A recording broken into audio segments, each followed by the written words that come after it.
Hello, everybody, and welcome to the first session of the seminar Prototyping Para-Institutional with instructor João Enxuto and Erica Love. I'll go ahead with reading the description of the seminar. Over the last few decades, para-institutions emerged in a cultural field in response to major events such as the 2008 financial crisis and the COVID 19 pandemic, indicating a demand for knowledge production that engaged with critical socio-political junctures. These responses were often informal, fugitive, and fleeting. While structurelessness was a feature, sustaining these efforts over time proved challenging. If sustainability was achieved, it was through partnerships with established institutions, private patronage, or through public funding. This workshop will begin by defining para institutions. What is the institutionality that it operates beside, beyond, and against? We will look at the historical forces that once bound cultural institutions to an international order, a system that's now unraveling through multipolarity and an ascendant right wing. The faltering of once durable cultural institutions have been met by a multitude assembling and dispersing across online platforms. This short history will be reviewed and notable examples highlighted. This workshop offers an opportunity to prototype alternatives, to either conserve parts of existing models or offer new ones. We'll examine why post war liberalism regarded culture as a public good, deserving of subsidy, and how the arts codified this status with academic accreditation and professionalization. Through discussion with guests behind notable para institutional projects, we'll examine case studies and outline their practical and ideological foundations. This workshop culminates with presentations by participants of para-institutional prototypes that reflect their philosophical and political concerns, complete with visual identities, mission statements, and funding strategies. I'm going to read the instructor bios. We have with us João Enxuto and Erica Love. They work on projects about technopolitics of work, institutions, and economies connected to contemporary art. Enxuto received an MFA in photography from RISD, and Love holds BAs from Brown University in economics and visual arts, and an MFA from UCLA. Together, they were fellows at the Whitney Museum Independent Study Program and were awarded a New York Foundation for the Arts Artist Fellowship and a Creative Capital Andy Warhol Foundation Arts Writing Grant. They have given talks and exhibited work at the Whitney Museum of Art, New Museum, Anthology Film Archive, Carriage Trade, Walker Art Center, Center Pompidou, Edith Russ House, Louisiana Museum in Denmark, Museo Tamayo, and other venues worldwide. Enxuto and Love's writing have been published by Verso Books, Steinberg Press, Moose Magazine, Art in America, Walker Artist Op-Eds, Wired Magazine, Extra, Contemporary Art Quarterly, and elsewhere. I'm now going to pass the mic to Zhao and Erica. Thank you. Thank you. Thanks for the introduction. If we knew, we would have given you a shorter bio, but Yeah. thanks for doing that. Welcome, everyone. Yeah, thank you for joining us today. As you know, it's a 4-part workshop, and you have the dates. Today's our first day, but we'll meet next in a couple of weeks on July 26th, again August 9th, and we end on August 23rd. So this is a kind of summer school for all of us. And it's nice because we have a week off, so there's time to we'll give you more time, obviously, to do the readings and prepare. This time we understand it was short notice that you received them. And the format of today, we will give some sort of background and some of our thinking behind this course. So it'll be kind of like a bit of a seminar, but then we will take a break. And then we have an exercise we can do together. And then at that point, we'll ask you to introduce yourselves and talk about your interests in para-institutions. So maybe it'll help you warm up too, because we'll talk about some of our ideas and you could even respond to those too. So it'll be more participatory the second half of this class session. And we will ask, I guess we can get into it more, but in terms of, we can talk more also about the final project, and we will throughout. And it can be, you can do it individually or pair up and meet new people, or if you already know someone, and then also in groups. Excuse me, sorry, I should have muted. Yeah. So so as Erica stated, we'll do more formal intros later on because it'll make sense, and also just for the sake of time. And so this being a workshop, we're mostly practicing artists, so we're gonna try to keep this as hands-on as possible and focus on praxis more than theory. But today is going to be more seminar-like, as Erica stated, and we've been working together around these topics for about 15 years or so.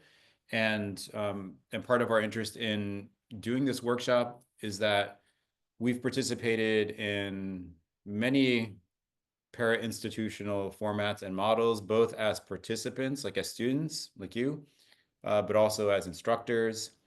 And this happening over like a 15-year period or so, the nature of and the formation and the deformation of para-institutions has evolved quite a bit. And we were kind of asking this question between the two of us before we decided to do this, is like what does the current moment demand of para-institutions? And so the para is a prefix. So as was stated in the introduction, it's something that could be against, with, but all against institutions. But the question is how first do we define institutions or institutionality, and that's within a specific field. We're going to be talking mostly about the art field, and we should also mention we've been based mostly in New York, so our experience tends to be in the North Atlantic, between New York, Berlin, and a few other places like that. So we're very much looking forward to hearing from those of you who are not from these spaces, and helping kind of to inform us, but also to kind of produce models that you feel are necessary and useful within your own contexts. Yeah. So awkward pause, but let's just maybe go over, like I mentioned, there's like 4 days that we're meeting, but we can just quickly go over what those will look like, who our guests are. 4 sessions. Yeah. So over the wait, I have to get the.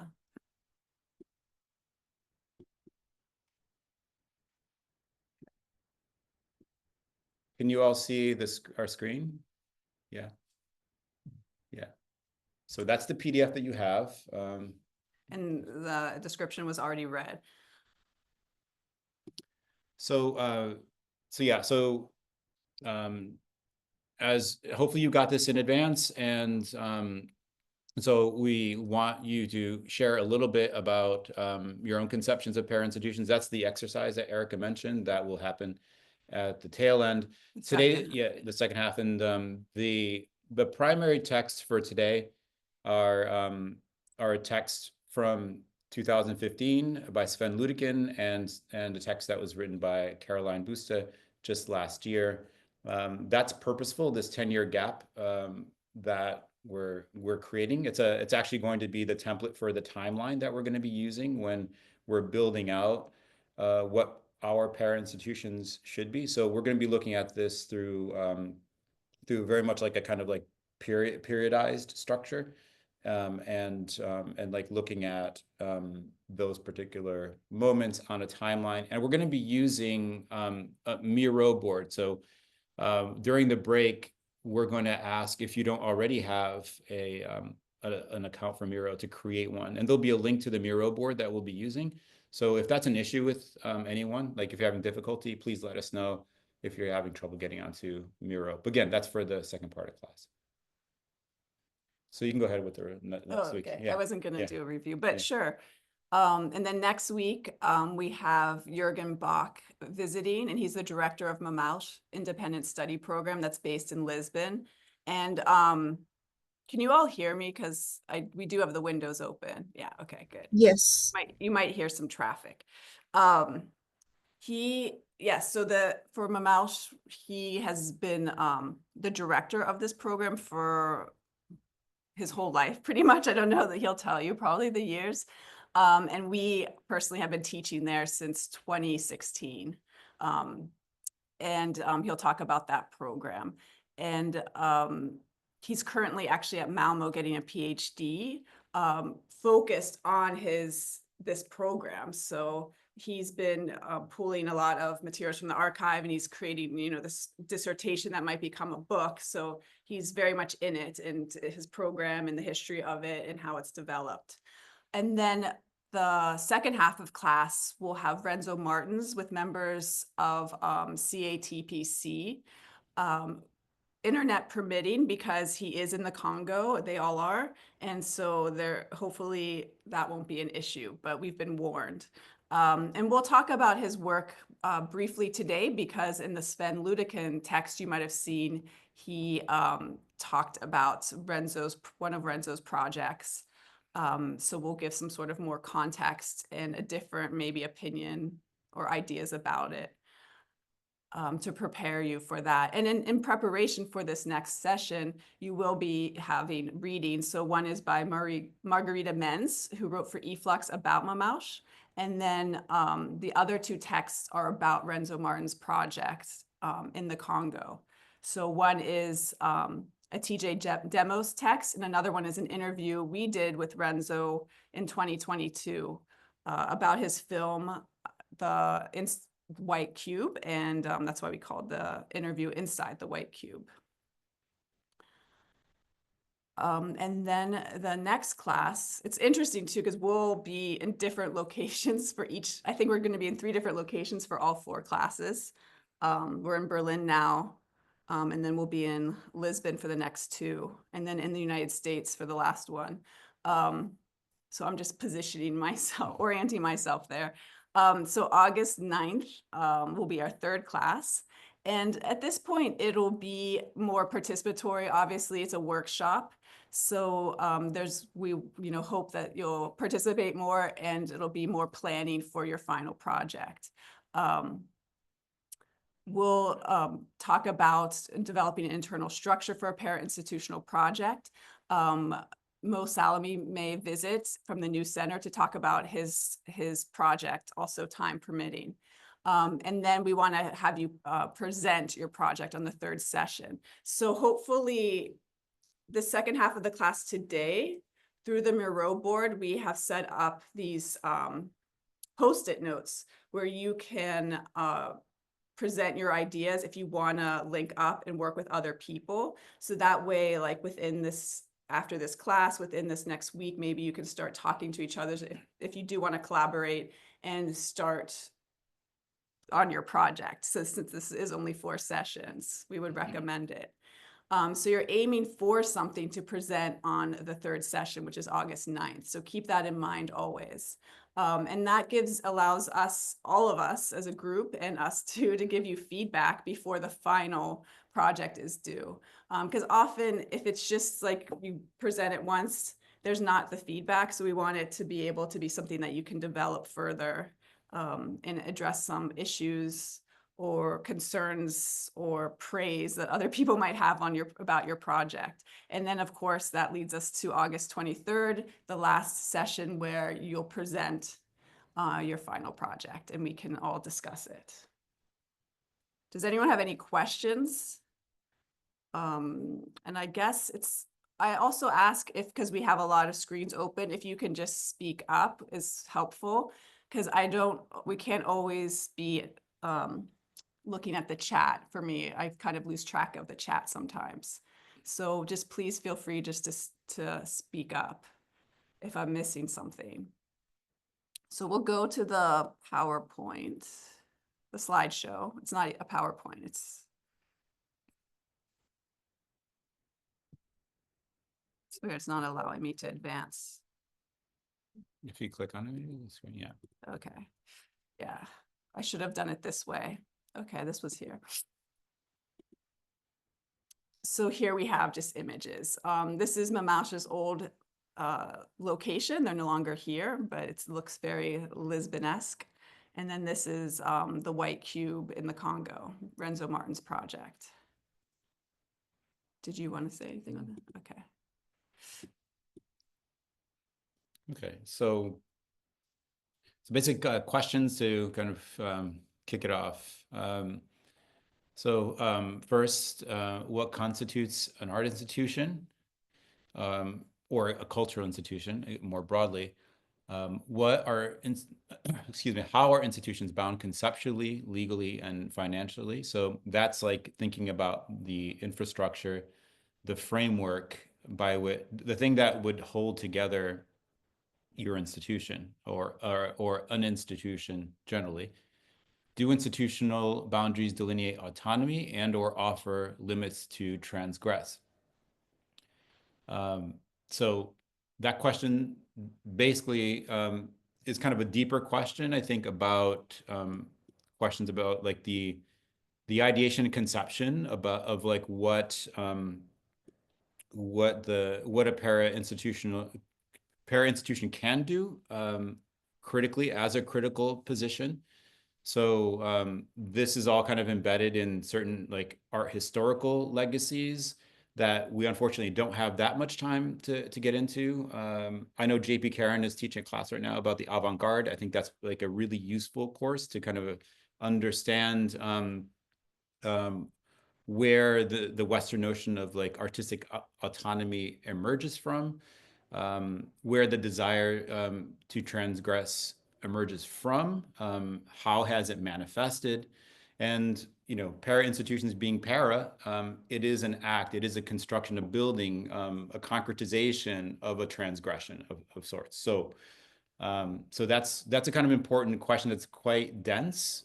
So you'll have time though, like in your own investigations, maybe to bring in some of that content if you want to look at some of these legacies that are more bound to kind of like philosophies around art and art's cultural and social function. So next is, what's the role of praxis, acting? What are the dynamics between autonomy and political practice? So again, picking up what I basically just said.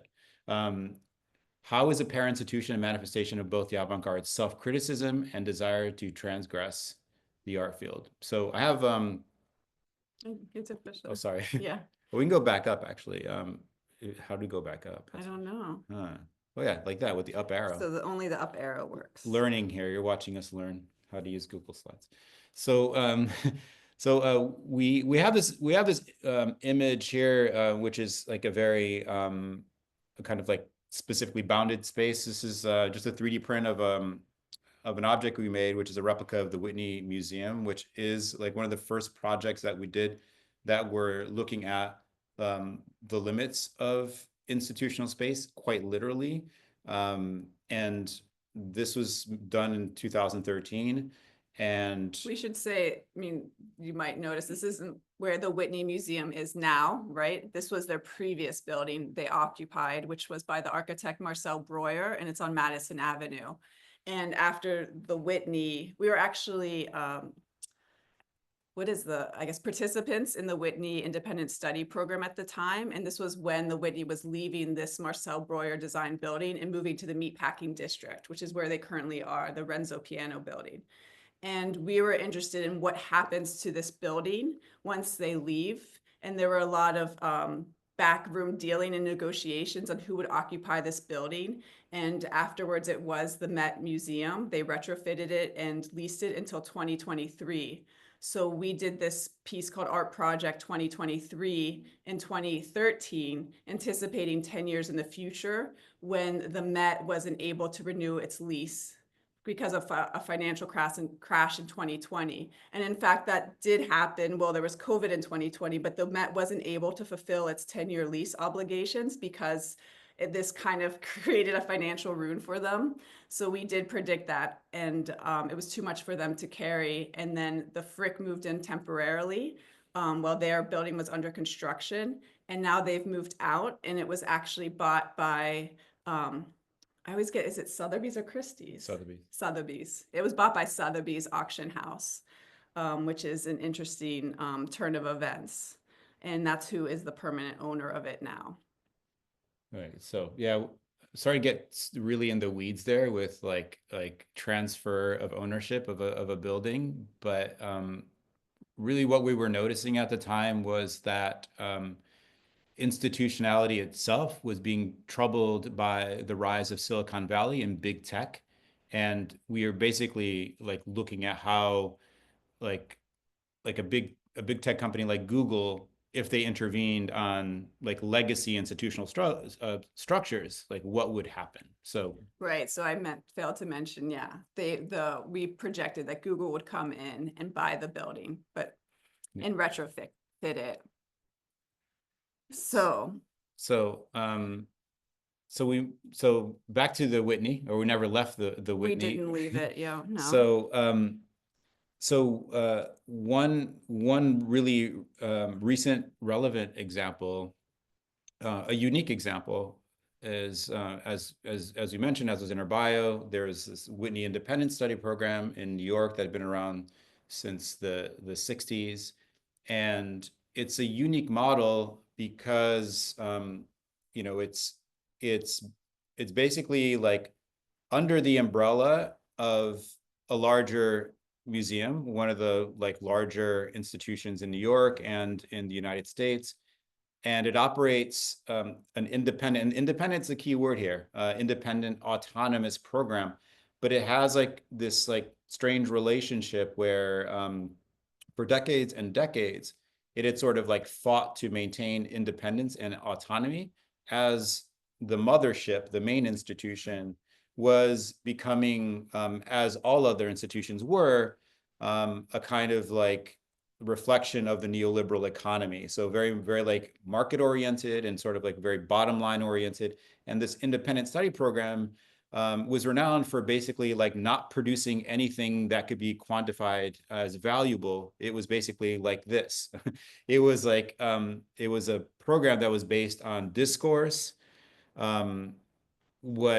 what the organizers would consider radical politics, critical politics, and so that lasted for a very long time. And only a few months ago, actually like a month ago, its future has been like put into question. Yeah. So it's currently on pause.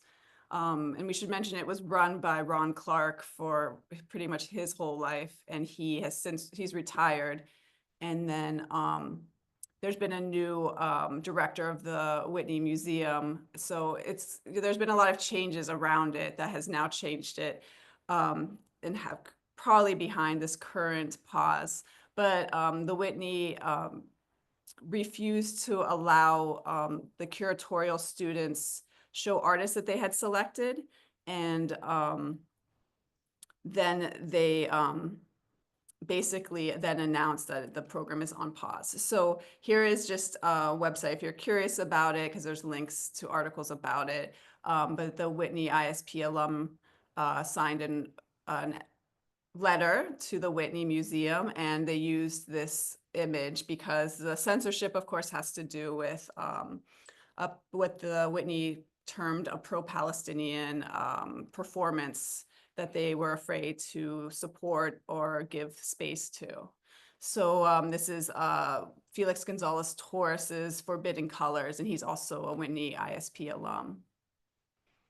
And you can see the domain, and then this is just subsequent articles about it, because it's a big deal, and especially in New York, because New York City is changing so much that this program is now under fire. It had just moved into this building that was Roy Lichtenstein's former studio, so it's a very posh building. You can see the image of it on the left. And so people thought that its legacy was secured, but now it's uncertain. Yeah, and you can show that next slide. Yeah. Yeah. So, and so the moment that we're trying to reflect on is a moment where even though there were shrinking budgets for public funding across Europe and in the U.S., there was still like I think an ability for para institutions to scrape together or find financing models or structures to produce something that could be sustainable and somewhat independent. So that was like a period of neoliberalism where you sort of had to play the neoliberal game if you wanted to kind of like stay afloat. But now we're kind of like the mask of neoliberalism has been torn off, and there's a much more kind of like brutal form of authoritarian capitalism that all of us sort of need to learn how to navigate around, or with, hopefully without getting completely squashed. So that's kind of like what we're kind of looking at now. Yeah, it's a weird time to talk about institutions or talk about critiquing institutions or reforming institutions or alternative or para institutions when fundamental institutions are under threat. So yeah, which we didn't anticipate when we first thought of conducting this class, but maybe it makes it more urgent or more interesting. Yeah. Definitely more uncertain. Yeah. And so like, catastrophes like what's happening in Gaza have become kind of leverage points for the right to kind of undo what are kind of like structural foundations, economically structural, and also kind of legacy structural. So that's what's happened, with the Whitney ISP. We're in Berlin right now. It has its own set of issues around defunding, around the question of Palestine. So 20% art cuts across the board to the arts. Yeah. So we're kind of like, we're weighing that in relation to kind of the previous decade and a half, which we'll kind of review in the coming slides. Yay. So this is the image we used for our listing, I guess. This is Mike Kelly's educational complex, and it was made in 1995 for an exhibition, but it was shown at numerous venues. You might have even encountered it at some point.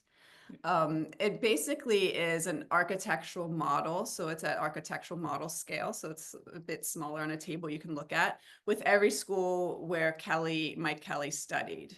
And he spray painted a monochromatic white to give it a surreal, ephemeral appearance, maybe kind of creating like the idea that all of his past institutional buildings that he's occupied kind of is like a ghost-like presence in his life, but also pointing to the idea of these traumatic experiences he might have had shaped by these institutions, whether for good or bad.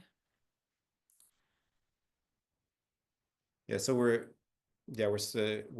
showing you this very literal kind of manifestation of a mapping of the individual artist's mind. And so this is like an inversion of kind of like how one would typically think of approaching building the para institution. This is a kind of like a reversal, a kind of biographical look at the institutions that form the artist instead of an artist forming institutions. And And we show Mike Kelly also because he's an artist who's now deceased, but this was particularly like is his heyday in the 90s. He's like kind of a prototypical Gen X artist, and he was like really interested in a 90s kind of conception of the counterculture and abjection. And so the gaps and the voids that you see that Erica referred to are blind spots that he was unable to access psychically, because those were sites in which like he had encountered some kind of trauma. So this was like his kind of oblique way of sticking it to the man, I guess, to the market, who had insisted in the 90s that his work should be more biographical, that the work needed to in some way reflect the subjectivity of the artist, their background, as if that's what drove the artist. So basically he just laid out, okay, you want to know about me? These are the power structures. These are the hegemonic forces that formed me as an artist. So, yeah, so, you know, lots of critics had different takes on it, that it was very personal work, and others thought it was more of a critique of having to do personal biographical work. Because in a sense, it's an architectural model, so it's very impersonal and it's monochromatic in this way. But then it's personal in that it's all of his institutions that he's attended, right, from elementary school to graduate school at Cal Arts. So it's definitely a Gen X sensibility, I think, in terms of being like a critique, but enacting it and embodying it in the same way. So he still bothered to make all of these structures. And here's another view of it. So we should say, of course, too, there's blank spots because he was trying to construct these from memory. So that's why there's holes in them, because he couldn't conceive of that whole flat roof continuing, I guess. They represent forgotten zones and ideas of institutional abuse. And Mike Kelly's an artist that was, I think, a great writer too. So he probably.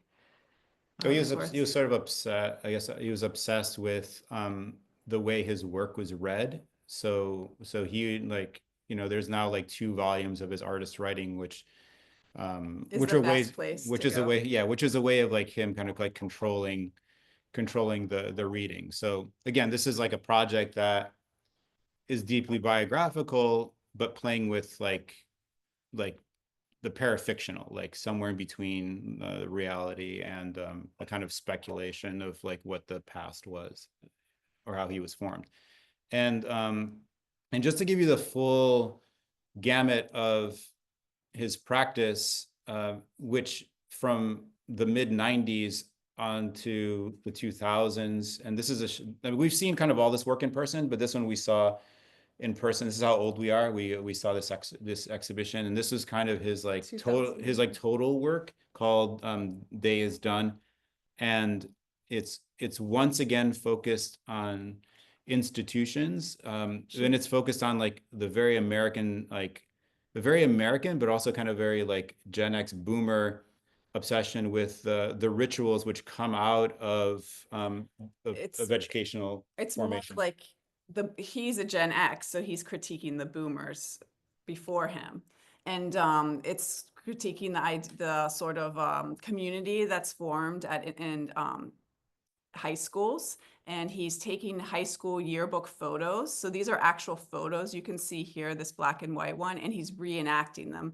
So he's casting people to recreate these photographs. So it's kind of like this, the boomers are doing this yearbook, and it's considered more like presentation is more wholesome, but then he's showing this like dark underside, which is very much a Gen X take. And we'll just show you the trailer to give you a sense of it.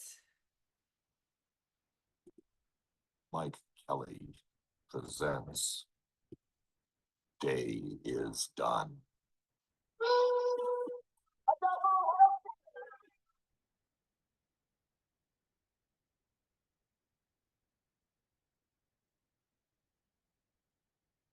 Recently, I've embraced Satan as my Lord and Savior.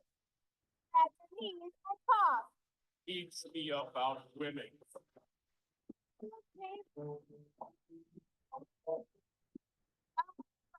are.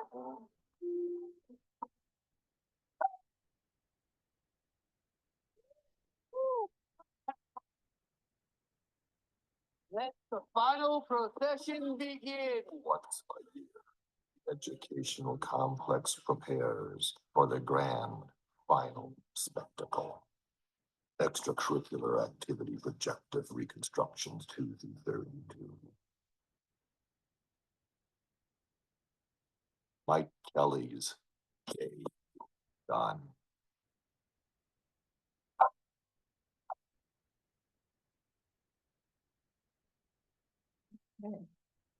So yeah, I don't know if we mentioned, so it's not only reconstructions of photographs, those are videos. So there's vignettes, and you can kind of see this in Gagosian, where these vignettes and reconstructions from the photographs are these small videos that you saw a compilation of that are playing in these different size screens and all over, and it's kind of creates a cacophony of sound in this massive space. Yeah, so that's that's just like the one example we wanted to give, which is, like I mentioned before, is like a reverse engineering of the kind of speculative prototype building that we're going to be doing here, but definitely something to kind of think about, but also one that operates with a different generational consciousness of kind of maybe looking at a kind of psychoanalytic archive of what made America what it is. You know, I mean, you can definitely do like a MAGA reading of this, how American institutions kind of produced like the kind of the political conditions under which Americans now live, which was like accelerated, of course, by the internet, which we'll get into later. So the kind of like next cornerstone of talking about para institutions, and this of course is because we're in Germany now, and we visited the Bauhaus and Dessau, and the Bauhaus being kind of an independent school that had outsized influence in art education throughout the entire 20th century up until now. It was like, you know, in reality, a very precarious institution that had to move several times. It was like, it finally found a home because the local government of Dessau, which is a small industrial city in Germany, basically welcomed it as long as like the instructors produce a kind of like hands-on crafts-based education, which would then kind of feed into the industry that existed in Dessau. And so it had like a kind of like practical approach, which allowed it to function and be sustainable. But the practices themselves were fairly radical in the way that it kind of horizontalized, to an extent, pedagogy, but also how it revolutionized interdisciplinarity. And that being something, of course, that carried forward. And the reason it still, I think, matters quite a bit was like World War II.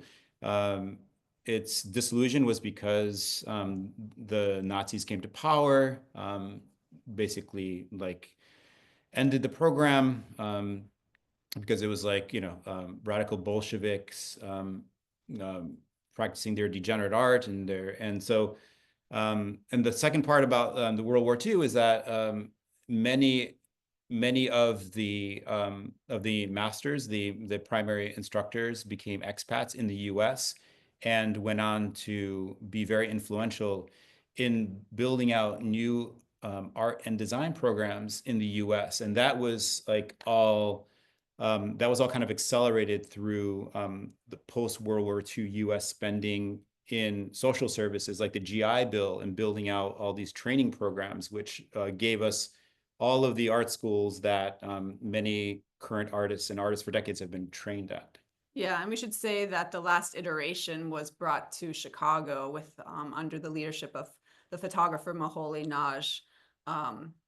So yeah, it went from Dessau, I think, to another location, and it was usually under the leadership of the architect Walter Gropius. So Yeah, but Marcel Breuer, who we mentioned earlier, the architect of the former Whitney Museum, also was a teacher. So yeah, it was this alignment of design and art and craft. Yeah, and these two images are basically like probably like on the left, the most well-known like creative the single object I think it's best known from the Dessau Bauhaus is this painting by Oskar Schlemmer, the famous Bauhaus stairway. And on the right is a picture we took in one of the master's houses. I don't know if this is Gropius's house or whoever, but yeah. So we also so it's a very kind of like specific image. And yeah, on the right you can still visit this kind of historical monument to the Bauhaus if you're interested in. You could stay in the dorms pretty much as the students did. It's pretty spare, but nice. No, let's fast forward through that. So we'll jump now to the readings, which will give us, I think, a broader background to discuss some of these topics. Hopefully you had a chance to read them. They're relatively short and they're relatively easy reads. And they kind of emerge, though, I think, from two very disparate, very distinct voices. Sven Ludekin's like a critical theorist and an arts writer, and he's kind of embedded in a specific set of references that I think are quite obvious when you read through the text. Whereas Caroline Buste is a younger, I don't know how I guess also a cultural theorist, but involved in a kind of para-institutional, I guess it's just a para-institution called the New Models, which was founded in Berlin, but that para-institutional model is one that very much reflects on and is based on the politics of the internet. It's a podcast. Well, it's in part it's a podcast as a platform. Yeah, yeah, it's basically a content. It's a content factory. So by a few people. So yeah, so those are the two, and we have a little equation here, which is that the main kind of the question I think asked in both the texts is one around visibility and invisibility, and if one is trying to operate para-institutionally, how does one navigate one's visibility versus invisibility in whatever platforms are available in a particular moment? And first, like Sven Ludekin, his title is Social Media, and then Caroline Buste is about whether the internet killed counterculture, and both of them are sort of about the same thing, but from two very different approaches.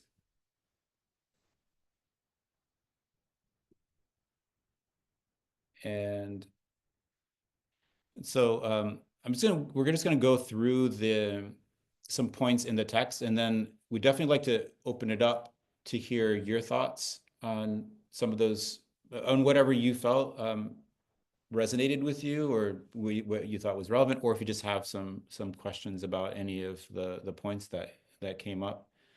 But this is the first page from Sven Ludekin's text, and I can kind of like advance it to the next slide. Because that same text that's highlighted is here again. Yeah. You want to just read it, maybe? Yeah. You can read it from here, maybe. Yeah, I'll just read this out loud, and I'll try to read as slowly and clearly as possible. And the emphasis is our own. Yeah, the bolding is our own.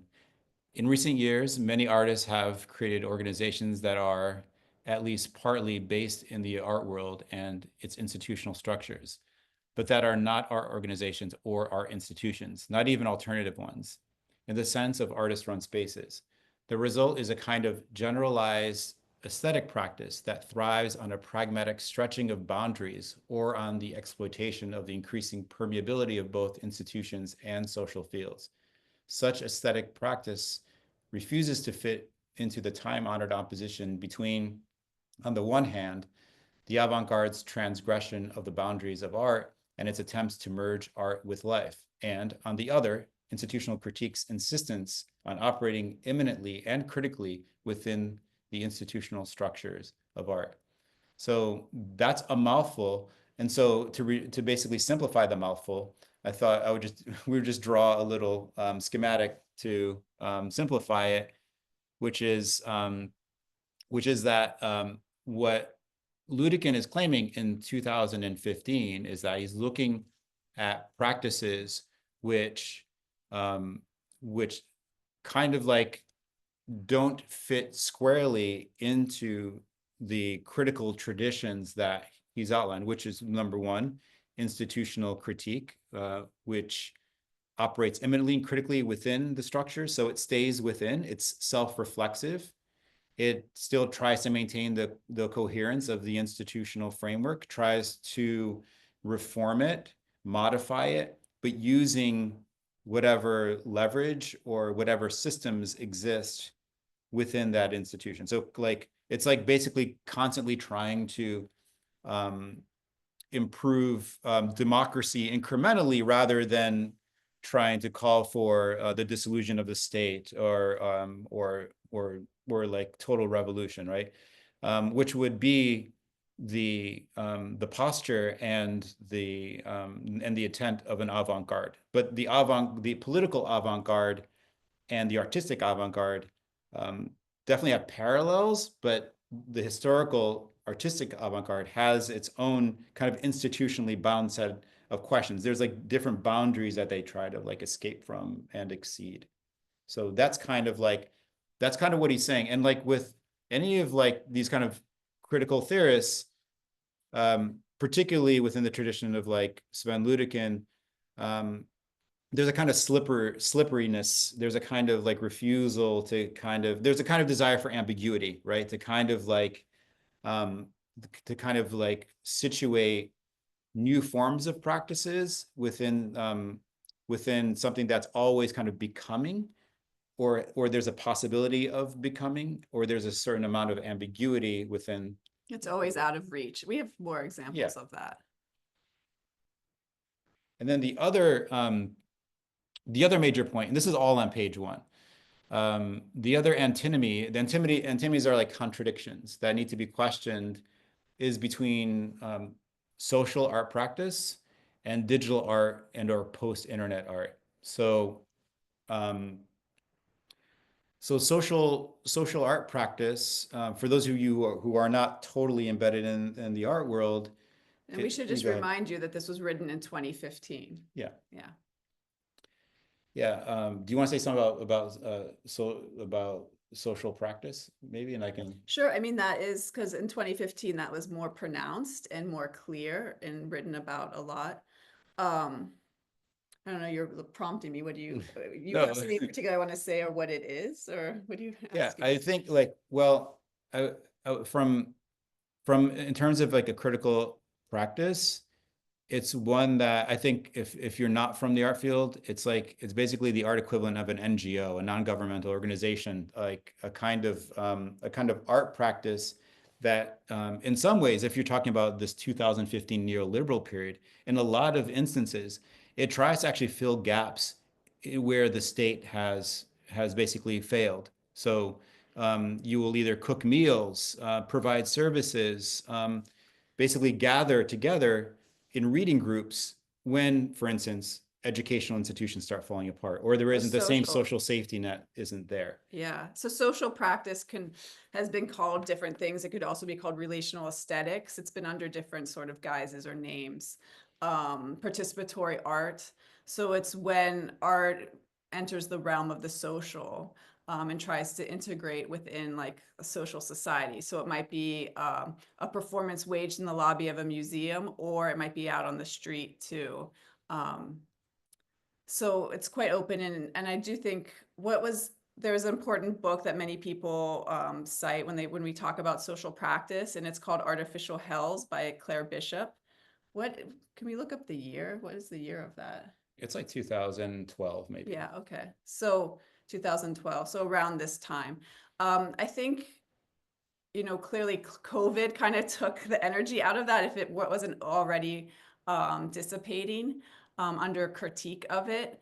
But obviously with COVID, there was less participatory spaces for us to all come together and enact some sort of artistic practice or social intervention into sites.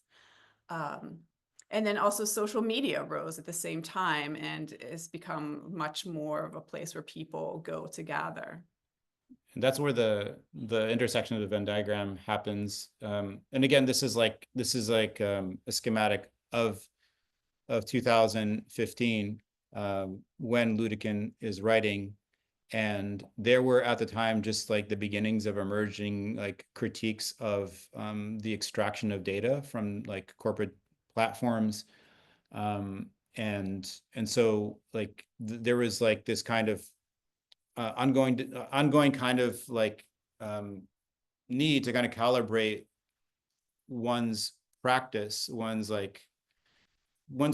was like para-institutional or outside of institutions, where you had to try to like I think one tried to try to kind of maintain some kind of like visibility, yet evade capture and the kind of visibility which would make you vulnerable if you're kind of interested in like data autonomy and like and your own digital identity, but then also like as a social practitioner, and this is like in a slide later, is that there's a desire in social practice to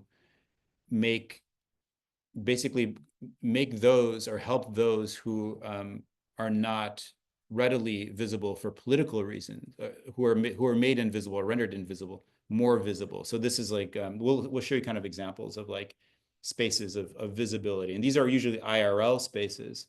And then like social media kind of plays a very distinct role in 2015 that it doesn't do now. So in a lot of ways, we're talking about institutional structures that are clearly delineated physically. In the case of Mike Kelly, the sculpture that we showed you, educational complex, who undermines the physicality of it because he projects his own psychological trauma. And then we talk about Bauhaus, which was very grounded in a location in a school and in also materials where they're making things, trying to integrate art with life. But it was transient because of political reasons. And then we go to, but the thing that's important about Bauhaus I want to pull into this sort of conversation is that it was interdisciplinary, which João has mentioned. And that was important at the time. It wasn't so, it was trying to create a connection with different types of art making across craft and design. And here social practice does that too, right? It's trying to infiltrate life with art. And so these are all kind of examples of how these like institutions, I don't know if you heard the horn, sorry, how these institutions were really like, traditionally delineated, and so was the museum itself, right? And as we continue on with time, boundaries start to be pushed upon and break, and it becomes more and more confusing and more para-institutional. We're back to this slide, and we highlighted this. What are the dynamics between autonomy and political practice? So this bears the question, right? So when the institution is kind of, its boundaries are being pushed upon or broken, it's less autonomous, right? And it kind of blends into life, and in life, the political. So here's another pull quote from Sven Ludekin's text that we provided you. That is also kind of hints upon what we were saying earlier, how it's kind of, he's very loose, and it's almost, some people would critique his thinking as too relativist and too not concrete enough, and always just having it both ways. But here's the quote: "Art is aesthetic to the extent that it questions and challenges the relative autonomy of art. Aesthetic practice aspires to be both less and more than either art or activism. Aesthetic practice enacts and reenacts the asymptotic rapprochement of art and activism, pointing towards a synthesis that will remain partially potential. So it's the synthesis of art or activism that's always just partially potential. He's saying that there is more or less. It's either one or the other, but then at the same time, they remain partially, which is weird because remain makes it seem like it's stagnant, but then it's also potential. So it is really this sort of like confusion or pushing upon the relationship between art and politics and art and activism that we're always grappling with today, I think. And that comes up a lot, like in the case of the Whitney ISP being put on pause, and the role of an institution, and how much an institution should be involved in activist causes, or is there a separation because some artists would claim that their work is activist in nature. And the point of visibility, I think, is important here, because within these kind of like embedded, seemingly contradictory points is a desire to be under the radar, be a bit invisible, and to basically open up a space of potentiality. And so like it kind of makes sense as far as like how one would have the desire to kind of model the para-institutional on these kind of ambiguities, because it's elusive, right? And so it can be temporary. It can do things that like other more concretized forms cannot.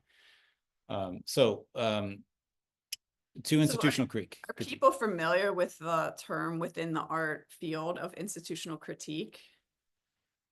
Yeah, does someone want to take a stab at it, just to hear from others for a moment? Feel free to unmute yourself. Okay, one last chance. Okay, so we'll talk about it.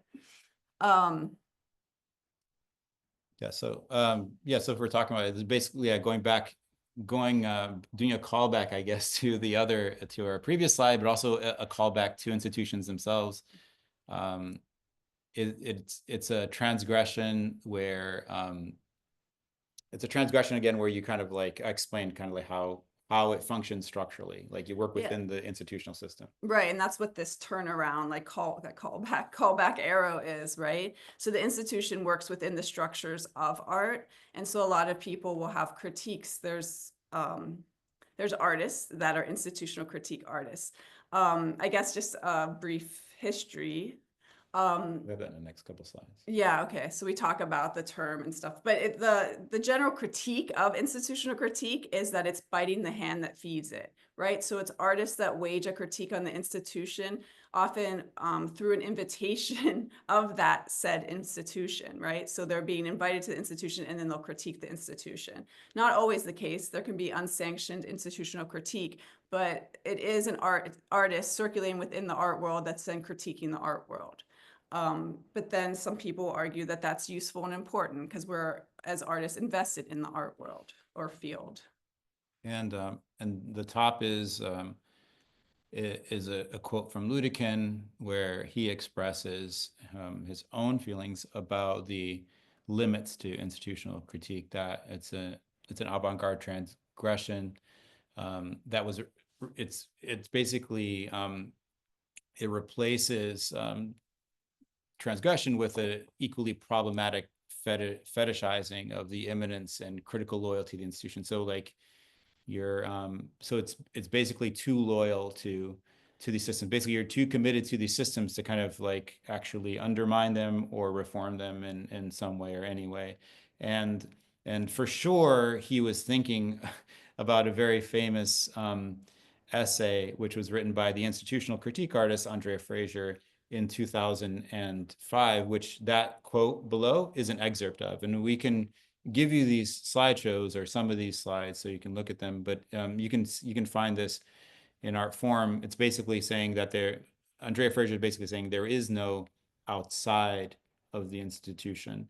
And it's one that's kind of based in psychoanalysis. It has some nuance to it, like a lot of these other arguments we're making, but it's definitely like a position that I think Sven Ludekin here has or is taking issue with. And we should tell you a bit about Fraser's work, because it is, I think, very instructive when mapping out these different positions in institutional critique and how they may or may not relate to the para-institutional.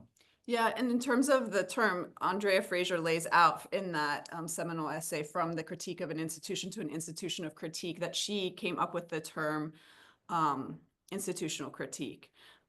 So, that's the seminal text on it. And Andrea Fraser is an artist still working today, and I think she would still claim that she's working in a part of that field. Here she is in 1989, playing the role of a museum docent. So in a lot of Andrea Fraser's work, she's interested in occupying different subject positions in relation to experiencing and viewing art within an art institution like a museum. So here the subject position is the museum docent. So she's performing a docent tour, but it's very much a critique of the museum in which she's touring. In this case, was it the Wadsworth and She shows it twice, at the Philadelphia Museum of Art and at the Wadsworth Atheneum. Yeah. And she does specific research, extensive research on the institution. So part of the tour is talking about maybe the public funding of the city giving more to the prison system than the museum itself, and she's a really good performer. So it's really, I would say I find it entertaining. In the second image that's in color is a piece that she did shortly after in 2001, Little Frank and His Carp. Should we show that, or? We could, yeah. Yeah. So here the role that she's fulfilling is that of a museum visitor, where she gets an audio guide. And what you hear is the actual audio guide that the museum produced for visitors. It's short.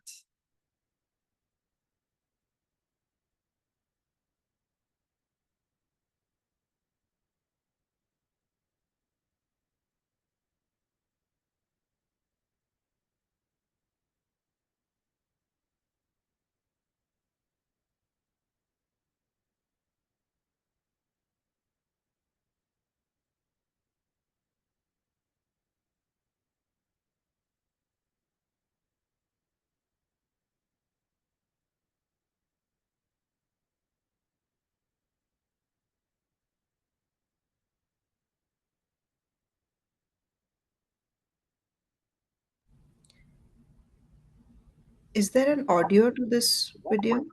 Where you pick up this guide and out into the great Yeah, can you hear high it? space of the atrium. Yes, now we can. Wonderful place. It's uplifting. It's like a Gothic cathedral. You can feel your soul rise up to the building around you. This is the heart of the museum, and it works like a heart, pumping the visitors around the different galleries. If you look up, you can see walkways, elevators, and stairways leading up or round the walls of the atrium between the galleries. These are the arteries. Separate galleries all lie off this central space, and to go from one to another, you must come back here. In the great museums of previous ages, rooms link from one to another, and you must visit them all, one after another. Sometimes it can feel as if there's no escape. But here there is an escape, this space, to which you can return after every gallery to refresh the spirit before your next encounter with the demands of contemporary art. This building recognizes that modern art is demanding, complicated, bewildering, and the museum tries to make you feel at home so that you can relax and absorb what you see more easily. As you look around, you'll see that every surface in this space curves. Only the floor is straight. These curves are gentle, but in their huge scale, powerfully sensual. You'll see people going up to the walls and stroking them. You might feel a desire to do so yourself. These curving surfaces have a direct appeal that has nothing to do with age or class or education. They give the building its warmth, its welcoming feel. And in this way, the atrium tries to make you feel at home and prepares you for the purpose of the building, the art it contains. Paradoxically, these sensual curves have been created by computer technology. Let's take a closer look at one of the stone-clad pillars in this space. If you stand with your back to the entrance, there's one to your right, holding up a large stone box that actually contains a tiny gallery. Go right up to it. This pillar is clad in panels of limestone. Run your hand over them. Squint along the surface. Feel how smooth it is. Because of the way the surface of the pillar curves, each of these panels is slightly different. No two are quite the same, and this is true for all the curved walls of the building. If these panels had been produced by conventional means, this would still be a building site, and the cost of the building would be astronomical. But these panels were cut and shaped by robots, working to a computer program developed for aircraft design. To a computer, the mathematical problems involved in fitting together this vast jigsaw are simple. This process is very new, and it should have a revolutionary effect on the way architects work, because it will allow them to embody more freely the productions of their imagination, as well as allowing them to build more cheaply and to a better quality. Now turn to your right and look at the glass tower that contains two of the elevators. The glass surface of this tower also curves, and again the curves are produced by panels fitted together, but here they overlap like the scales of a fish. This is no idle metaphor. The architect who designed this building has always found inspiration in fish.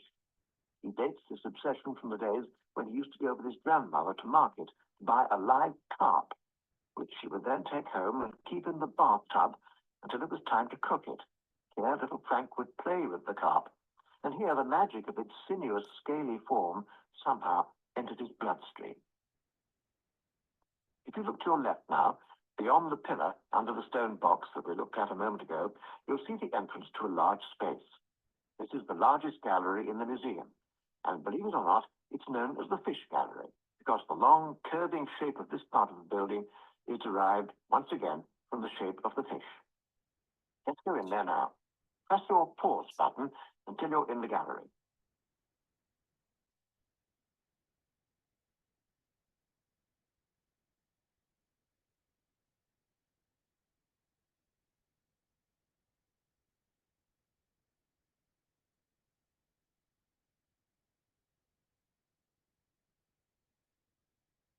You're standing in a room of 3,200 square meters. It's 150 meters long and between 12 and 25 meters high. Contemporary art is big. In fact, some of it is enormous. And this gallery was designed to accommodate the huge pieces that artists have begun to create. Walk over to the left-hand side of the gallery and look up at... Okay.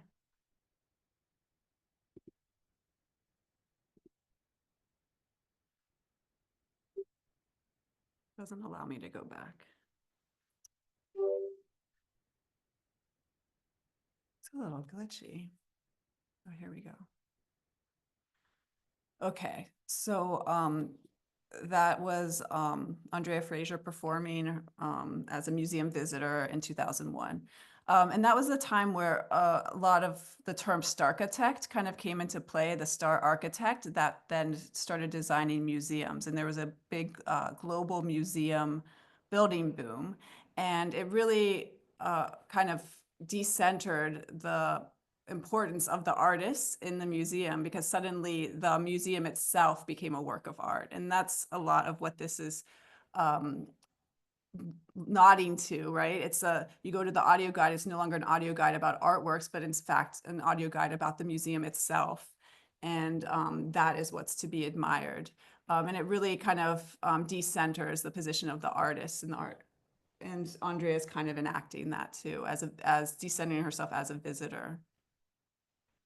And also to kind of like keep in mind some of like the kind of media or mediated questions that we're bringing up in these different periods, is that like this is what like would have been like a limited edition videotape that would have been distributed by the artist's gallery. Its audience was like a closed system of like whoever was present in the museum during that time. And then also just the viewing audience that would see this exhibitionary thing. And obviously this is like now like a very common format that you'd see probably like, so this would go immediately to like if it was a young artist, it would immediately go to YouTube or be popularized on TikTok. It obviously like the channels of distribution have changed immensely.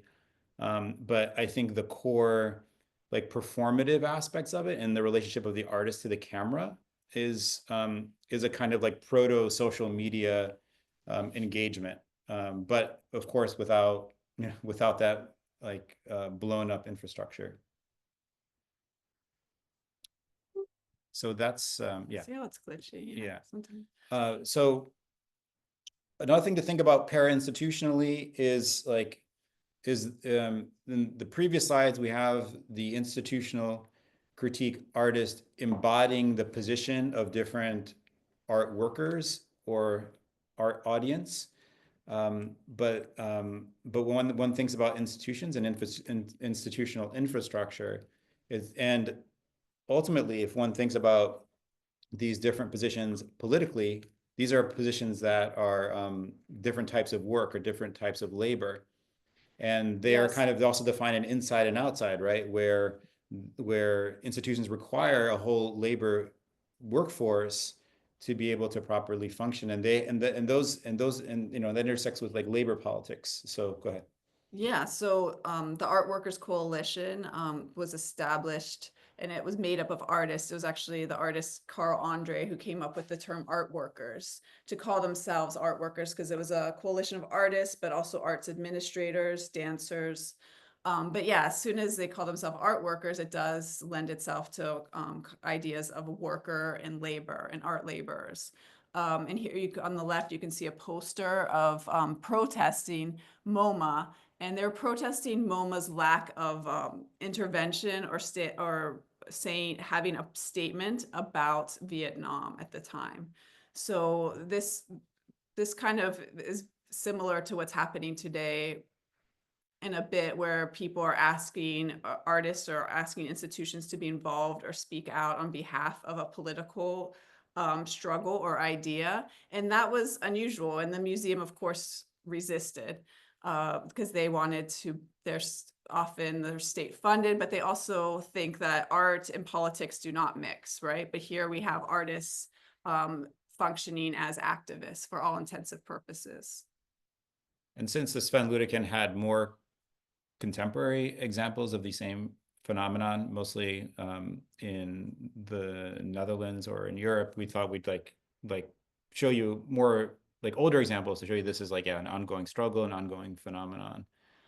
And this is an excerpt. This is like a screen capture from the Sven Ludekin essay, and this is kind of like, again, another kind of like way of like looking at the different boundaries that can exist between art worker, artists, and political act. And we're showing this one because this is one we participated in back in 2014. And this is like art workers or artists not embodying roles productively as like artists who are sanctioned by the museum, but performing an intervention. And the focus of the intervention is to protest essentially the use of like of slave labor, migrant labor, to build these Starchitect museums. Franchised museums. In this case, the Guggenheim Abu Dhabi. Yeah, and this happened in March, and we just threw at a certain moment, we snuck in with a bunch of flyers and also a banner, and then we dropped them in the distinct rotunda. And I found a mistake here because this is mislabeled. We did this on May 1st, 2014. That's what I thought. It was on May Day. Yeah. May Day we did this. Yeah. Well, And The museum ended up closing, and it was like early, like, I don't know, it was pretty early in the day. They closed for the rest of the day because of this. And here I kind of like went to like an outside source. We went to an outside source to add yet another definition. So we had social practice, we have institutional critique, that are all kind of relate to different positions around these topics. But this other one is infrastructural critique, which is a more recent term, which is coined by the late Marina Vishmit. This is an essay that you can read And on there'll be eFlux Journal. a book that's coming out that she wrote. Yeah, this is the introduction to the book. And I'll read this out loud because it does kind of like extend out issues that we've seen in the last few slides. As we investigate the exceptionality of artistic labor, the idea that such labor is constitutively distinct from labor of other kinds, including wage labor, our conversations would often return. This is Marina Vishmit kind of talking with like her peers, her collaborators about, how to function critically around some of these questions around artistic labor and institutional critique. Our conversations would often return to the conditions of the field, its infrastructure. And over time, these discussions compelled a shift in my thinking from a notion of critique that called on a certain discourse or performance of citizenship, what we would call essentially a discourse of institutional accountability, to one that took a more imminent view of the means of production of the institution or its conditions of possibility, a shift from institutional to infrastructural critique. So this is yet another kind of larger term to unpack, but just think about it as whereas institutional critique is kind of a closed loop that's kind of self-referential and kind of looks at its own terms. This is kind of a looking under the hood of the institution and seeing it from more of a materialist perspective and seeing how the connections of the institution be even beyond its walls or beyond like its kind of like own identity, produce an entire system that can be kind of investigated and looked at and leveraged. And also it becomes a kind of creative, there's a creative potentiality in looking at the broader systems around an institution. And it's also really very fruitful space if you're speculating around building institutions or para-institutions, is kind of looking at the connections that exist within a single institution, but also like between institutions. Yeah. And it's like what is outside of an institution, more the infrastructure that really impinges upon whether an institution lives or dies. If you think of like, if an institution's funded by the government, right, it would be more like governmental, infrastructural, or statecraft. It'll be a larger purview that should be looked at in order to really consider the institution and everything else.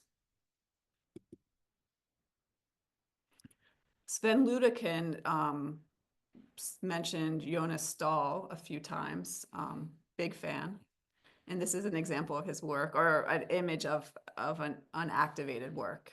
Yeah, so just wanted to, there wasn't very good images there, but he's a very productive artist. And basically, this goes back to the question of visibility or invisibility. His intent is to produce these kind of theaters that stand in for kind of like parliamentary models. This one was done in Brussels, so it's specifically addressing the EU.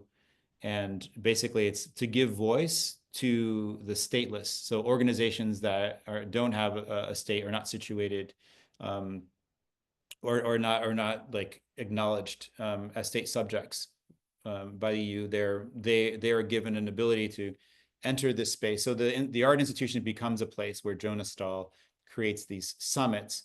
So they become these kind of like bubbles where a certain kind of politics that would not be possible and viable outside, like in regular parliamentary spheres that happens within here. Whether it has traction or leverage, like within those corridors of power, is a different question. Whether this is strictly theater is also like up for debate, right? Like it is within again boundaries. It is within institutional boundaries. So what does that allow it to do, and what does it not allow it to do as like a practice, as a social practice? We lost their images. Should we What images? like the? Oh, yeah, you can just do this. We don't see you. There we go. Or more of you. There. You go. Yeah, a strip of people. Yeah. So yeah. So we can kind of like, I think we're pretty exhausted. Yeah, we've pretty much exhaustively gone through that essay. Again, we'll give you those slides, but the last thing we really wanted to talk about related to the Ludekin essay is he talked about Renzo Martins, who we'll talk about obviously next session, and you'll be reading about his projects. So I think also in the interest of time, we'll just, not get into it because you'll read about it. We can talk about it more, but he does mention when Renzo Martins has one of his first events in the Congo for the institution that he built, and he invites the urbanist Richard Florida, who was considered an important thought leader, especially in like the early 2000s. He wrote The Rise of the Creative Class, and he was hired by a lot of like second tier cities, especially in the Rust Belt in the US, that were trying to reinvent themselves. And he was hired as a consultant. And a lot of people cited his book. And the gist of his book basically is that it's the creative class that makes a city, and it really brands it and makes it desirable. And it seems so obvious now. And of course, Berlin had the politician that named Berlin poor but sexy. And so, these ideas have been circulating for a long time, but it was Richard Florida who really capitalized off of it by writing a book and doing the speaking circuit. And there's a lot of issues that people in the art world had with his diagnosis and and the potential of artists.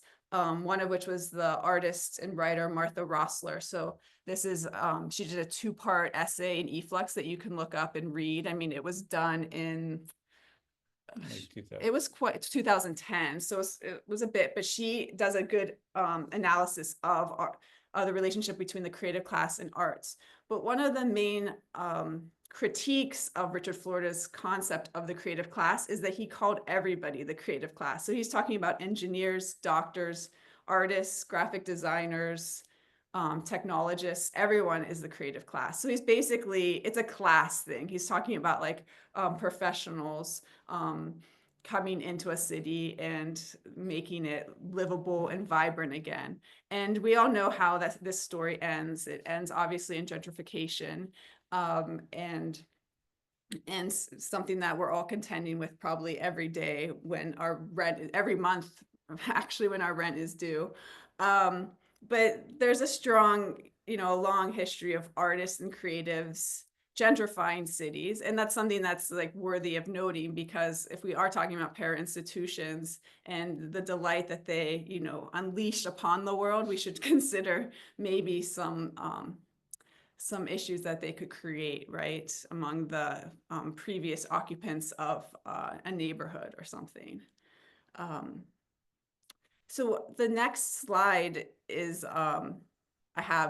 was Renzo Martins talking, that scene, which I can put, I see we have like a site where I can put this on, but it was just at the Walker Art Center where Renzo does, it's the actual scene that Sven Ludekin talks about, where he does Skype into the Congo, Richard Florida, and Richard Florida advises on their project. So it's like this really out of touch thing. Richard Florida is like the quintessential neoliberal that's like talking about how it's great. Yeah, in the Congo, they can just create this art center and it'll be great for everyone. And I look forward to how it turns out. So you can watch it. There's a 10-minute episode, but there's even a longer where Renzo talks about that project for that video clip.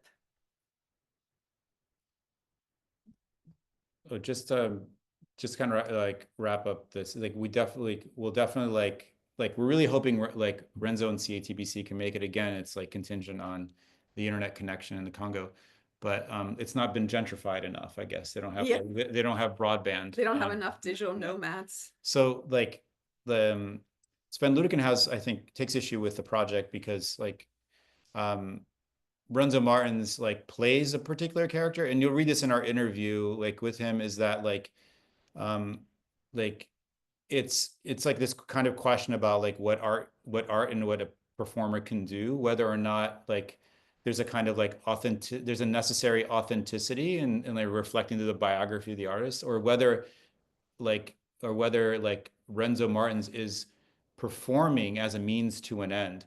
And part of the means to an end is also taking seriously the quintessential neoliberal like strategy of like using art as a form, as an economic tool for gentrification. You know, what if we take that seriously in the Congo? But of course, this is like a really problematic kind of a kind of contradiction in terms. And so like we'll try to deal with the kind of the artistic kind of like subtlety, potential subtlety in his work, but also like the kind of like economic framework that makes the whole engine run. And also what we'd like to mention, that this project has been going on for 20 years. This is not like a kind of like dip in, dip out, like kind of colonialist project of just going to the Congo one time and winning an award and then moving on to your next project. It's like, it's a full investment. It's basically infrastructural building. And that's why we still teach it and we still are engaged with the work, is because it continually evolves. It keeps getting better. And any criticism that does come up around like whiteness and like his role as a kind of potential, a sensible colonizer, is kind of worked through, and actually the kind of colonial struggle kind of is worked through like his work. So I think it's worthwhile looking at it in detail. And kind of when you think of that earlier quote I showed of Sven Ludekin with art and politics, and not having to, or a part of that quote I guess I didn't show was like not having to have results. Like art shouldn't be judged on the results that it derives. But if we do that, Renzo Martins' project and CATPC has created like tangible results where they're the people in the Congo are able to buy back some of their land and live off of this project that Renzo started with them 20 years ago. So it's actually been quite financially lucrative and created a lot of stability for the community and surrounding communities. And Renzo talks about the project, about it's a reverse gentrification, and he's rerouting capital. So what it is creating an art center in the Congo that brings money the other way, instead of like exploiting and colonizing an area that has already been exploited and colonized by Unilever. He wants the capital to go reverse and into the Congo, and that has happened. So that's why he's talking to Richard Florida in the video. He's asking him if they can do that, reroute capital to benefit them. Mm-hmm. So two big terms now in our turn here is oh sorry, I'm trying to move on. We're gonna skip this slide, but like two, I guess, yeah, two big terms to kind of like consider in this kind of like decade arc of what we're looking at, from like a kind of like neoliberal global economy to now, is in terms of theory, like a very kind of like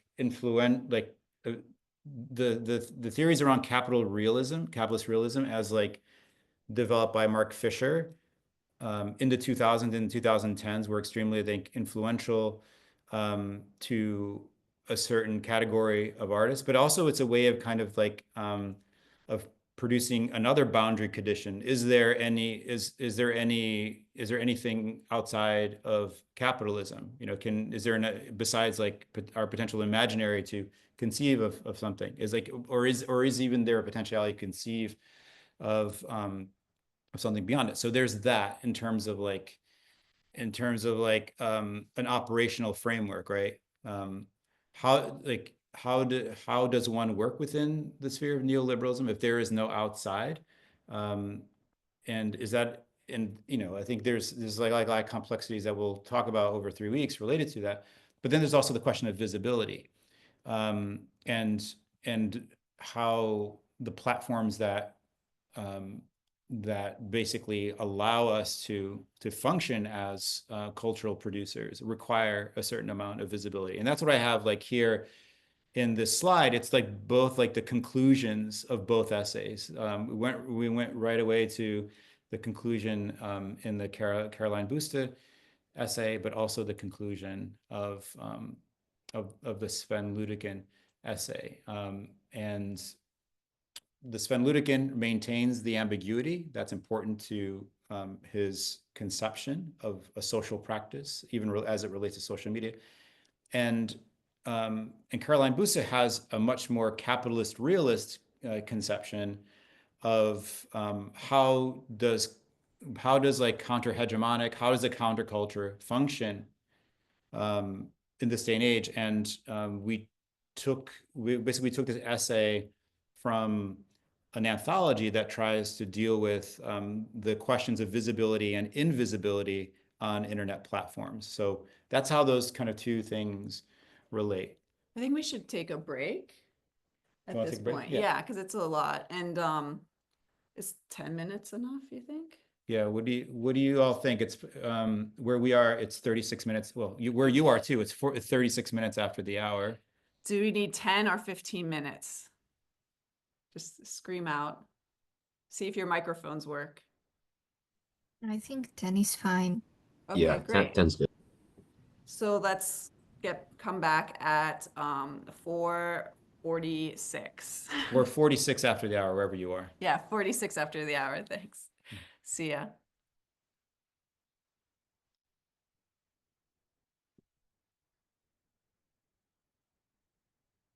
Let me mute You're this. muted. No, not yet.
we want to make it bigger.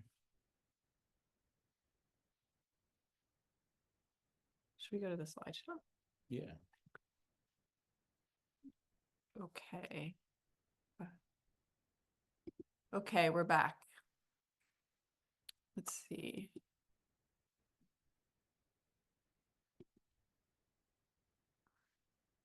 We're gonna share a screen. That's weird. What? Oh, do desktop.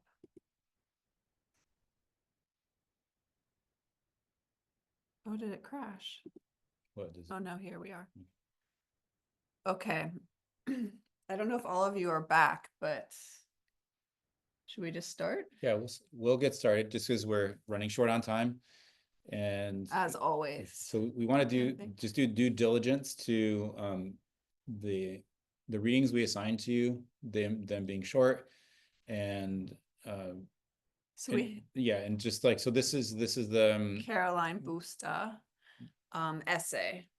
and so the para-institutional question is relevant here because it focuses on social media platforms and the definition of a contemporary counterculture, which is very, it's very poppy, very kind of light. It's not like theoretically rigorous, and it kind of like offers like certain histories that are based around the American context, that kind of like explains these conditions. Yeah, so this was written in 2024, so last year. And we have just the beginning of it where she says, search Google images for counterculture, and it overwhelmingly returns black and white photos of young people who are now over 60. And she talks, we still use the term counterculture to describe alternatives to the hegemonic forces of yesteryear, as if dressy middle-class white and preppy still aligned with the ruling class. I'm guessing that because it's blocked. So she talks about that there's no longer a counterculture, but we still use that. And then she talks about a subculture, and subculture being different from counterculture. And just to kind of accelerate, there's examples from the 90s. We talked about the kind of the Gen X counterculture.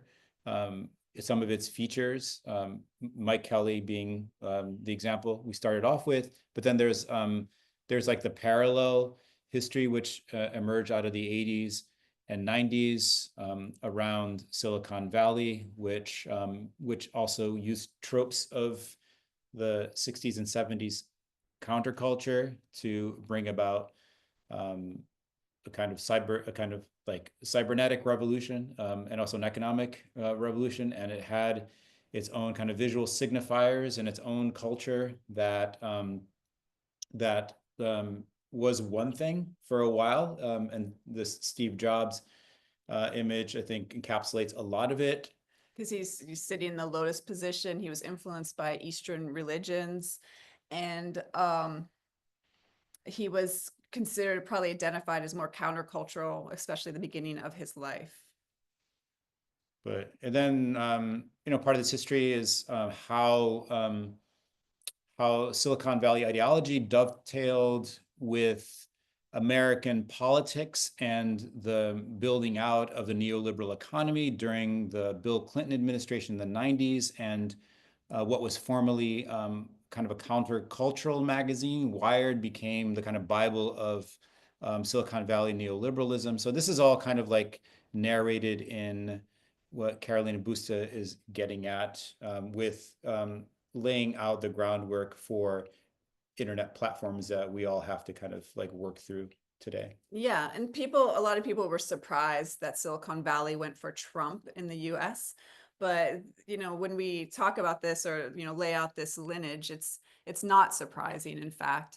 And we have this is a quote from Fred Turner, who wrote a book about the California ideology, and from counterculture to cyberculture. from Stuart Brand, The Whole Earth Network, and the Rise of Digital Utopianism. And that was written in 2010, which is pretty exclusive and comprehensive, not exclusive, it's pretty comprehensive. And there's also the essay written in 1995 called The California Ideology, where the term was first seen in print by Richard Barbrook and Andy Cameron. English media theorists. So there's a lot of people, there's been a lot of theorizing for a long time. I mean, that essay was in 1995 about the hippies that then became yuppies, that then became corporate owners of these companies that are just the seeds of neoliberalism, and to the moment of where we are now with, some would argue, oligarchies or attempts at that. So here's another old cover of Wired magazine, which is still going relatively strong as a magazine can in 2025. Yeah, it's like it, like the long boom is sort of like it was thought that the internet would unleash a kind of, unleash is like an Adam Curtis term, like, but this is kind of like a lot of like This is the realm of Adam yeah, Curtis. Adam Curtis narrates this all with BBC footage, the filmmaker Adam Curtis. But yeah, it basically unleashes like what economists on the right, neoliberal, like post like Hayekian, like Friedman, like kind of that Friedman neoliberal model, like they thought that like the growth, which had been stagnated, economic growth would be like basically boom in perpetuity because of the expansion of the internet. And now it's sort of like AI is a panacea that is thought of as the tool which will allow for infinite economic growth, but with like an authoritarian undercurrent, which leads us again to our contemporary moment, which even when Caroline Busta wrote this, it was before the Trump inauguration, when like Bezos and the Big Five or whatever are standing behind Trump in the inauguration, which kind of shifts their visibility from having to be on the sidelines or kind of more subdued, effortless, to like on the front lines of like visibility with the like authoritarian leader of the once free world. Yay. So this is the cover. I mentioned capitalist realism before the break. Is there no alternative? Again, this is like, I think like Fisher in our conception was extremely useful during this kind of like basically it's sort of like a reconception of countercultural movements, but one that kind of emerged out of the 90s and the 2000s. I'm sure a lot of you are familiar with this work, but this became like a kind of Bible and very useful to like many who were involved in internet subcultures, mostly the manosphere dominated by younger people, those under their 20s, Gen Z. And so I think like this is again a useful formulation for a certain period, but now we're kind of like in maybe capitalist brutalism or capitalist something else, because it's we're clearly in a paradigm shift. And as far as like how do you visualize like the aesthetics of capitalist realism, one easy example is like an artist who produced an exhibition called Capitalist Realism, and K.P. Bremer is his name. This exhibition is called Real Capital Production. When Mark Fisher was still alive, he wrote an introduction to the catalog for that show, and this kind of like gives you a sense of how Fisher conceives of counterculture and politics within this capitalist realist framework. We are condemned to work from within the capitalist system, never more so now. No, let me reverse. Never more so than now. But that is the only position that remains from which an alternative can be built. Bremer's work is a timely reminder that to be successful, a politics aimed at overcoming capital cannot take place on the street alone. One of the famous slogans coming out of Paris in 1968 was "Structures don't walk in the streets." But the problem today is the opposite. How can the politics of street protest make any contact with the abstract structures of capital that appear to be immune to direct action? So in terms of visibility on the street, it's a claim that like how do you occupy an abstraction? That's something I think Mackenzie Wark said that. And so like, how does like traditional modes of protest function in relation to abstractions like finance, big tech, you know? So there's sort of that question, like, what is the alternative to that? I'm gonna fast forward past. It didn't update on No, mine. it didn't update. So we're gonna fast forward through what was like a minor, like kind of a minor history around artworks that saw finance as their topic. Maybe not super useful because we really want to focus right now with the remaining time on social media platforms and the economic systems that drive them, which are those that are based on visibility and interaction and eyeballs. Yeah, so how can we talk about para institutions today without talking about online platforms? This is a quote from Caroline Busta. Now, selling out is tying your online identity to your IRL life and real name. In part, this is because one of the biggest impediments to countercultural activity is the fact that the internet doesn't suppress expression anymore. It forces you to express and then holds you accountable for whatever you say for years. On the platform, silence isn't an option, at least not if you want the network to remember you exist. This is especially true in the culture sector. So before, you know, if we showed old photos of the 60s countercultural movement, it was about expression, right? Individual free expression. And now, of course, expression is encouraged because it's a platform monopolies that depend on your expression to monetize every expression that you create. And then also she talks about how it stays forever and you're accountable for whatever you have said online. So it's not quite as free and freeing of a form of expression. Yeah. So, I mean, we won't belabor this just because like, This is is like, the life we all yeah, experience. this is like this is the air all of us breathe. Yeah. But what we do want to focus on is basically like one or two case studies of instances where how does like an artist who firmly believes in the realities of capitalist realism, that there is no alternative function to gain visibility within these new kind of like circuits of distribution, which in terms of media culture have been like overwhelmingly monopolized by the influencer, the thought leader, in terms of like media consumption. You know, like if you're kind of working within the smaller cultural sector, the ones that come out of the traditions that we've been going over, you're still very subcultural or counter cultural. But then how do you then fit your kind of countercultural positions within these modes of distribution? So Patreon, one way.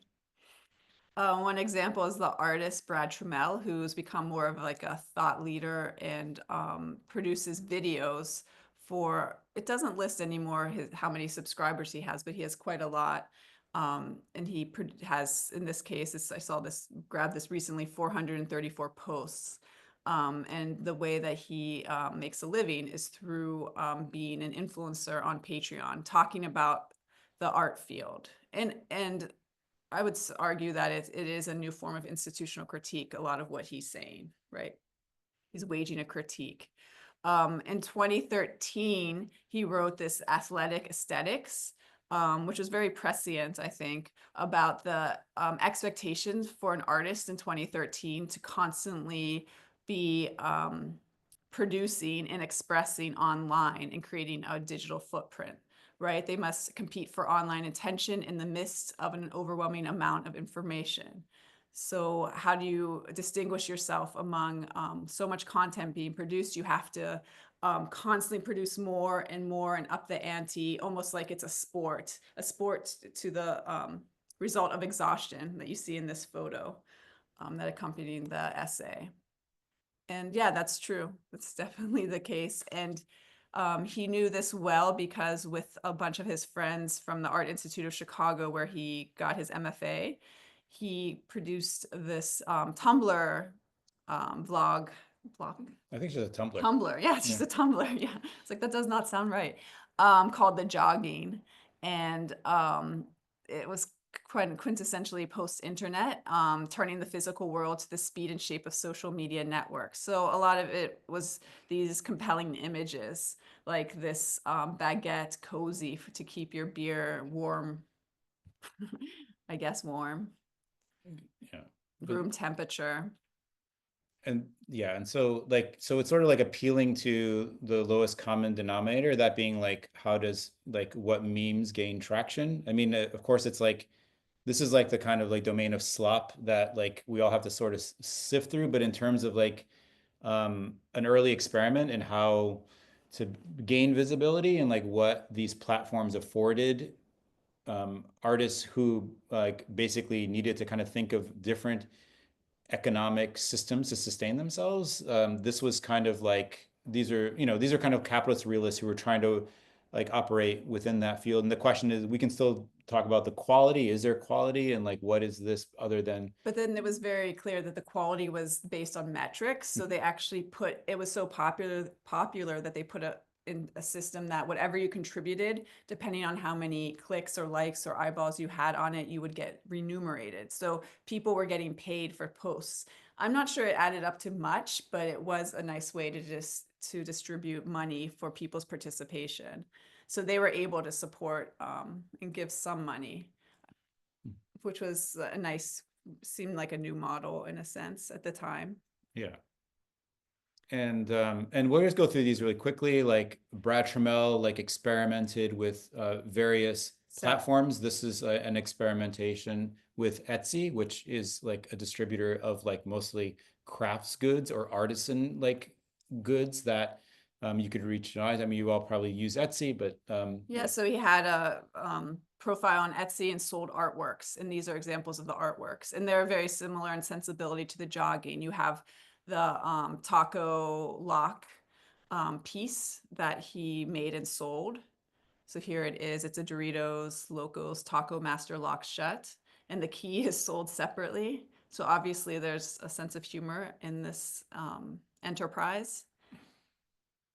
And this is, we had a studio mate buy this from Brad Trammell on his Etsy store, and then we were there when he unboxed it. And this is how it came. And then he created UV Production House, which is very similar. Brad did with the artist Josh Citarella. And Josh Citarella is talked about in the Busta article in terms of these this ideology map. And I recommend you to take it. We actually did it again recently in preparation for this class. And it was interesting to see where we landed on the political compass path, politicalcompass.org. And this is relevant because it kind of like marks it marks a way of kind of like shaping and mapping what Busta and others call E-ideologies. And so the artist Josh Citarella, just like his friend Brad Trammell, there was a kind of disillusionment with like the art market system and a desire to produce their own institutions, their own para institutions. But those para institutions, of course, would have to be funded through these platforms and using these models that we've gone over just now. And part of like what lended legitimacy to the work of Josh Citarella is that it became a kind of research project investigating the generation younger than him, Generation Z, and how they were being radicalized in the dark underbelly of the internet through E-ideology. Like, and not just radicalized, but more just the idea that this becomes a form of niche personal branding, right? Your ideology and where you fit in online among the huge political landscape. So then a part of an art project was that Josh Citarella made these flags based on these ideologies that he was finding online. And he really delved into these subcultures, I guess we can say, not countercultures, online, and this younger generation, and started to become like the go-to theorist about this. Like he wrote something for The Guardian about what the youth are into.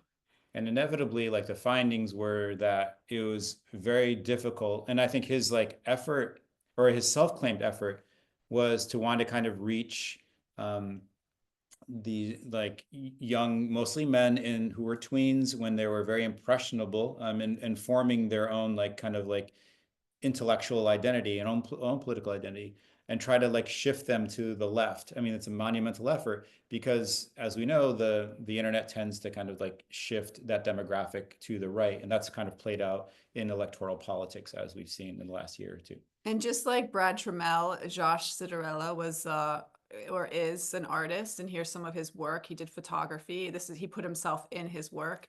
Kind of dystopic future scenarios of living in your car, in your Tesla. Yeah, in your apartment. And now today he has a YouTube channel called Doom Scroll that brings some major theorists where he has conversations with them. So it's an interesting trajectory that Josh did from the jogging, which he participated with in UV Production House, and his own art practice and selling artwork, showing in galleries. And now he's more of a podcaster. What's more, a YouTube channel. And I hesitate to say influencer. And then Brad is on Patreon. So they've both, it's very American, I think, in a way too. They both kind of become these celebrities within these niche subgroups or subcultures. So I think the trajectory here that we're trying to outline is that with this kind of capitalist realist worldview, they decide to build para-institutions on platforms, but then the logic, the economic logic of the platform kind of like overwhelms the desire for the para-institution. In the case of Josh Citarella, he just becomes straight up a YouTuber who invites people who are art adjacent, but essentially it's like it's operating as a YouTuber for the most part. So I think it's kind of like an interesting like way to kind of like map how like, yeah, at least these two case studies where like you can go out of like kind of exhibiting or showing or wanting to be legitimated by like conventional institutions and then coming out of this other end. Yeah, and we'll end there, but we want to, for the last 20 minutes, get to the Miro board. And if you don't have an account, set that up. And here is the link for it. I'll put it also in the chat. Let's see, chat.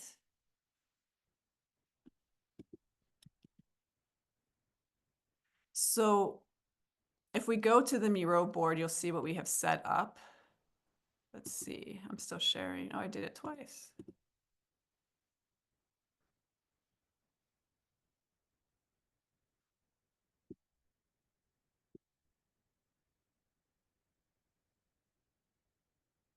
So here, if you could see my screen, I'm on the Miro. And if you try to get to this board, you'll be prompted to create an account or log in.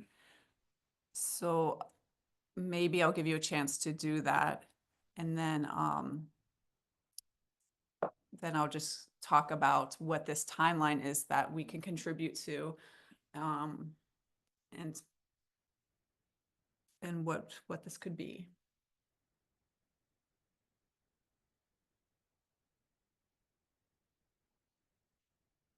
And now we can, we're available if you have any questions. And if you just want to even use the chat, you can ask questions in the chat. It can even be like, or just speak up. Yeah. Or how do I get on Miro? What is this thing? Yeah. So whatever I'm saying now is on the Miro board. What we're calling this is the affinity timeline from 2015 to 2025. Affinity with an A. And we wanted you to contribute adding noteworthy para-institutional moments along the timeline. And that will be, you can see this timeline we created, and it'll be above the timeline so everyone can see everyone's contribution. And so we wanted, so that can include institutional foundings. So for any parent institution or institution, it can even be an official institution, whatever you deem noteworthy or want to share with everyone as examples. because we expect all of you are coming from different backgrounds and locations. So it's a way of all of us understanding or seeing different examples. Because we gave you, of course, just a handful. And a lot of ours, admittedly, were very traditional, just to create like a foundation for what an institution can be. But we'd like you to contribute. And so the time thing is the thing that's very flexible, even though it's time. So we're not asking you to like look up when this institution was founded. It might just be like you saw like a launch and a talk that was particularly relevant and interesting. So you could post that, and that was in like 2018, and then a link to it, and then a link that we can all access to see. So it can be institutional foundings, which would be more traditional, but it could be key publications, major events, exhibitions, or gatherings, which is the example I just gave, critical shifts or dissolutions. And for each entry, include a brief description of why the moment is significant, or maybe just keywords or something so people can know what they're going to look at. Oh, I have to prove access to the board. Oh, let's see. How do I do that? Is it possible to make it public? Yeah, I wanted that. Yeah. That's what I want. I'll start giving access, but also while that's happening, we'll try to make it public. Yeah. Oh, the share, but the one on the extreme right? Share, yeah. Oh, there's a lock on it, I see. Manage access, give access. Add to team, right? Everyone should just be on it. Let's see. Can edit, yes. This link, yeah, this is a better link probably. Let's see. Oops. There's something at the bottom that says anyone with the link. Maybe if you change the no access there to everyone possible. With the settings, or this one I think can edit. Just above the settings. So just above the settings, the last line above that one. Yeah, I think that. Maybe. Yeah. Oh. Editor. Okay, and then let me also put the link again. Maybe this is a different link with the chat.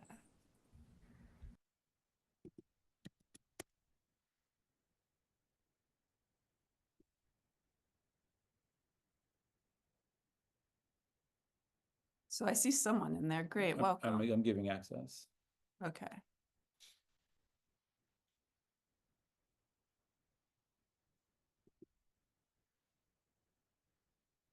So speak up if you have problems. But it looks like it's working. So you have to do that by everyone. Okay. Well, there's only like however many, 28 or something. Okay, so for each entry, include a brief description. I already said this, of why the moment is significant. That could be keywords or, just a brief so people know what they're looking at. And then also the most important, add an active hyperlink to the website article archive or others to explore it further. Now, so this is ongoing, you can start this now, but the one last thing I want to explain too is I put in these sticky pads, post-it notes kind of. And I did this light green one, looking to collaborate. So if you're interested in working with a partner or forming a group for the final, oh, someone moved it. It's okay. Yeah, someone moved it. It's okay. Okay. I'll move it again, up here. Yeah, for a final project, please add your details to a sticky note. Okay, so I just made a bunch of empty sticky notes for you to do that. So here you can see the pinkish one, you can grab it, you can make your own sticky note. I don't know if you can see my cursor, but the sticky note is this sort of peeled page, and you just click on it and you choose a color. But you can use these 3 empty ones that I have here, and you just put in your areas of interest or type of project you're interested in pursuing in your name and contact info so that people can contact you if you want to form groups to work together on your final project. So of course you can do this. You don't have to decide right now, this moment, you can add things, look at it, and do that the next week or two until the next session. But we'll have this available, obviously, for the whole time that we have this class. And I have 16 people on there.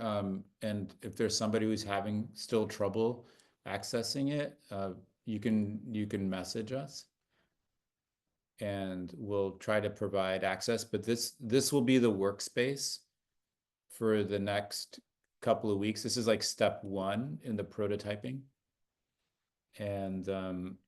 And then we'll like revisit this and review it when we meet again together. So for Miro, you can just grab and drop images too. Like it's kind of infinite, yeah, how far we can go above the timeline.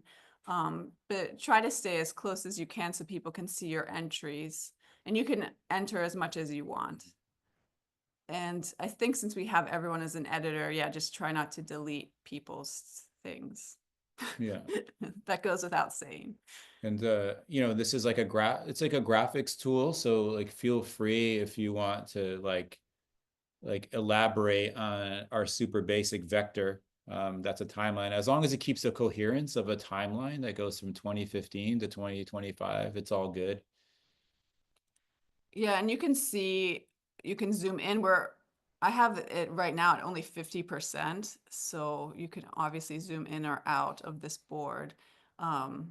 That's what's kind of great about these Miro boards, but also kind of drives me a little crazy because it's you can zoom in and out and it's hard to get a sense of scale.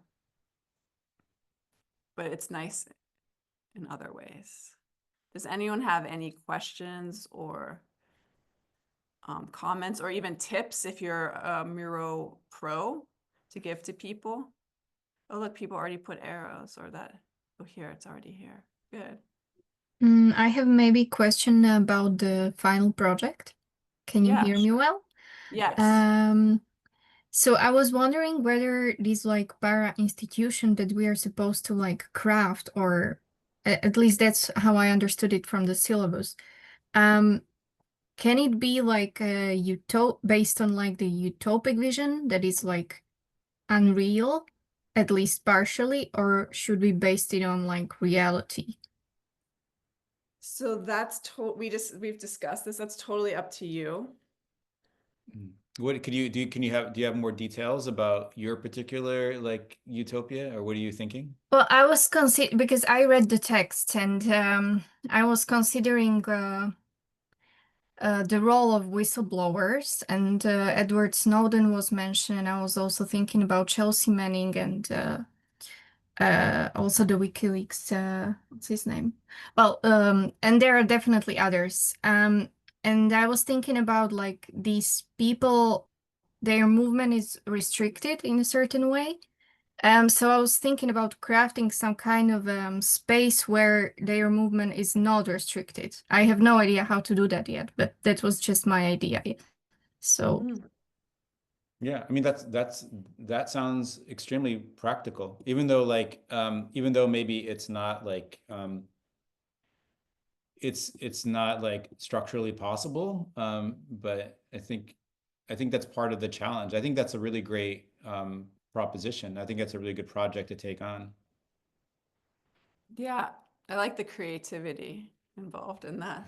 okay, It's unexpected. thanks. Yeah. And it makes it maybe more challenging, but more interesting. So we have about 10 minutes and but does anyone else have, I mean, it's good to ask questions with us now because people are on the board and, we're here. Please just ask.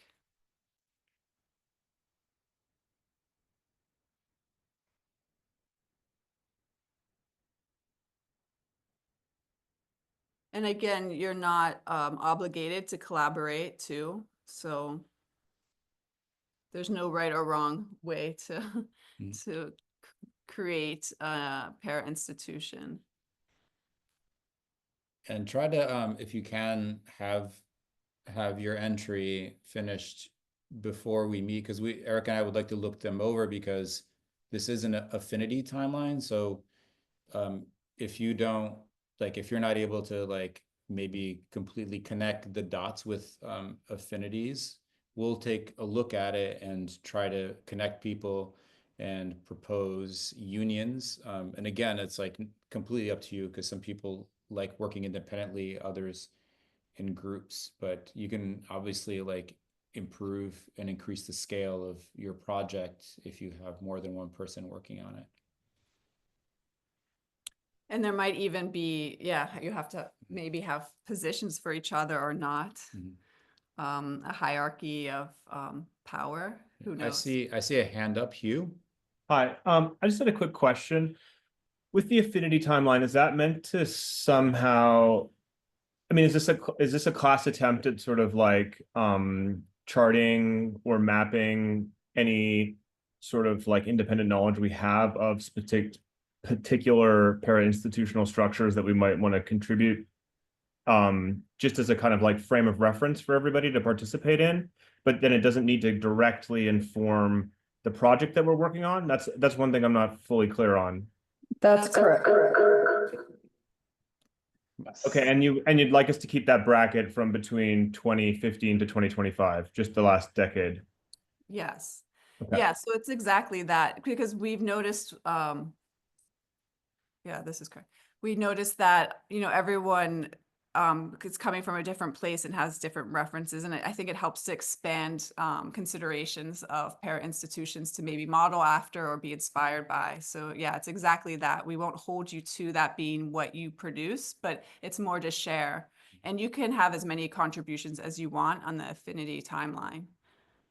And we encourage everyone to look at everyone's contributions. So yeah, so this, Yeah. Go ahead. Oh, but if I'm kind of inferring also from your question that that like when you're bringing kind of your own interests or own kind of like maybe previous research you've done, I personally don't think it needs to fit within that 10-year bracket, because like if it's a precedent that you feel informs the last 10 years, I think that could be useful too. You know, I think especially if you're trying to build something within a particular tradition, like I think you could just note that on the timeline that, you know, it's almost like a bibliography or something that's like a reference point for something that you're thinking about.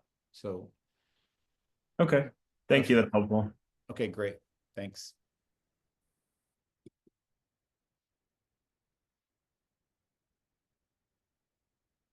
And so I guess the goal is for you to contribute to these. You were starting to say that as much as possible and within the next week, ideally. And that way we can all look at it, and then João and I can look at it to respond to and see what some of your references are and the directions of what you consider compelling or interesting para institutions. And they don't have to even be examples that you like. They can be ones that you don't and maybe want to discuss and the problems with. And we can give time for that if you'd like. So they don't have to be like what you put your name down in the crowning achievement of a para institution. So it's just more, I would say, like leaning towards things that seem more unexpected or something that would maybe expand our horizons of what a para institution can be. Can I ask one more quick question? Yeah. Yeah. How are we basically setting the root definition of para institution as something to work from? Because I noticed through the course of the lecture that there's this kind of like tendency to drift from how I imagine the structure of the idea of para institution, which is something that would exist alongside an established sort of like form. It's like a bifurcation at a point, or like the sort of digitality, you know, comes into effect, because it is this sort of like 0-1 between establishment and then next to establishment. But then the term seems to drift also then to something that kind of butts against when we go to sort of counter, right? And so in that way, like the prefixing actually like cascades to a very different set of ideological positionalities in terms of like whether it's constructive, if it seeks to actually function, or if it seeks to actually kind of like remove the function from something that exists already, you know, if it's sort of against the institution rather than alongside the institution. So on one level, it almost feels like it's necessary to begin with a clearer sense of like where the territory that we're operating within, you know, as a way of then being able to kind of like build towards some form of localization, or maybe not. Maybe that's actually our project, is to kind of set the definition of how we imagine the para institution and how we interpret that. I'm not really sure. Maybe you don't even have a clear sense of Yeah, what I'm well, asking. This is something we debated among ourselves, so, which inevitably happens when you collaborate. Yeah. Were you gonna no, say? Yeah. no, I we definitely wanted to emphasize like the category and of institutional critique and how that methodology works as like a pushing against it. You know, it clearly wants to like improve or reform existing institutions, and but then we went kind of beyond that to kind of like look at different critiques of institutional critique, but also its limits and its possibilities. So that's definitely like a really productive place to begin, but we wanted to do due diligence and offer kind of like its limits in terms of structuring a framework that would be relevant in relation to like contemporary technopolitics or governmentality or whatever it is, like whatever framework like you're trying to like fit your own model into. So so that's definitely like that. Like long story short, or just to be brief, yes, like if you feel like, if you're a kind of person who feels like you're most creative when you can kind of push against something, and if it's more of a kind of antagonistic relationship that will drive your creativity, that's great, go for it, and then that will lead you somewhere. But then also, yeah, we didn't want to be too prescriptive, or if that would foreclose thinking beyond existing institutional structures. Yeah, and we'll, as time go, like this mural board is the first step in prototyping, and then this will all become a bit more complex once we have some. It'll become more complex. It'll become more complex once we can kind of like move the puzzle pieces around into something and structure it. Mm-hmm. Thank you. Yeah, thanks. We're close to the end of time, but we're happy to answer like one or two more questions. And if you don't have some burning right now, we can answer questions like via email, or you can contact us throughout the course of the next couple of weeks.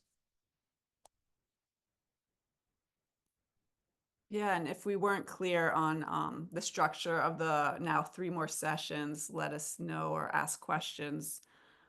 Again, the second class is more presentations of other institutions, Jürgen and Renzo, and then text in preparation of that. But meanwhile, behind the scenes, we hope you're still contributing to the Miro, reaching out to each other if you want to work with one another, and even starting to work. I would say, like in terms of pacing, it would be ideal if you already kind of started talking to people. And of course, you know, some pairings or some collaborations might not work out. You might want to like jump ship and go on your own way, of course, but maybe even start within this, between the time of now and the next class, trying to reach out to people to see if you have affinities to work with, contribute to the affinity Miro. And I think that would help with pacing of things, to be able to have for the third class draft. So that's always the case. These are, it feels maybe rushed, but it's 4 sessions. So that's kind of how it goes. Any questions? And then I see that you all shared links. So in the chat, so if anyone didn't see that, we'll just keep it open and you can like get those links if you didn't. And so I won't just like shut it down right away. Or I don't know if I'm in charge of that, or or you are. Otherwise, yeah, if you need to go, we'll see you in 2 weeks. And please feel free to reach out and contact us if you have questions. I have one more question. So if if like I guess I misunderstood the prompt, and I actually like made a pretty substantial outline for the proposal that I was going to outline. I use a different thing called TL draw, but it's similar to Miro. Should we like share references to specific projects that we have in mind as a way of inviting others to participate in what we're thinking about? Like, is that productive, or is it unnecessary at this point? It's that sounds great. Yeah, I think that's great. I mean, I think the more you can, the better. That's what's good about the Miro. It's very flexible, so you could link to what you already have on that board. I think, in a sense, the more people know ahead of time, or the more you share with people, the better, probably, right? Okay, I just added a link to my board if anybody wants to look at it, and then be in touch if you're interested in any of the things that I'm working on. I'm a little ways into it, but super happy to collaborate with others. Okay, thanks, That's Steve. great. So TL draw is what you use? I'll I take a use look. TL Draw. It's almost identical to this. It's a group whiteboarding platform that allows you to upload links, and we used it for other projects that I've done here at the New Center. I like it a lot. It's very intuitive. Cool. Okay, thank you.